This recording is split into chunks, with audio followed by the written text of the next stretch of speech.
ఈ పులుసులో, వంకాయ పులుసులో వేసుకోవాల్సినవి ఇవన్నీ. మీద బాండి పెట్టానండి.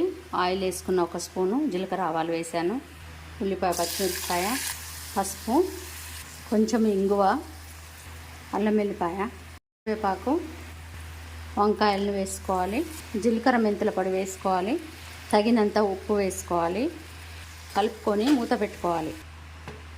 వంకాయలను ఇట్లా 4 ఘాట్లు పెట్టుకొని కోసుకొని నీళ్ళల్లో వేసుకొని ఇట్లా చేసుకుంటేనే వంకాయలు బాగుంటాయండి, చేదు ఎక్కకుండా ఉంటాయి.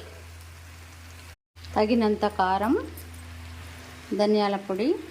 వంకాయలు కొంచెము సగానికి ఎక్కువ ఉడికినాయండి. ఇప్పుడు చింతపండు పులుసు పోసుకుందాం. కొత్తిమీర వేసుకుందాం.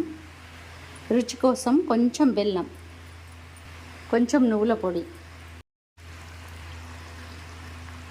వంకాయ అయిపోయిందండి. వంకాయ పులుసు దింపుకోవడమే, రెడీ.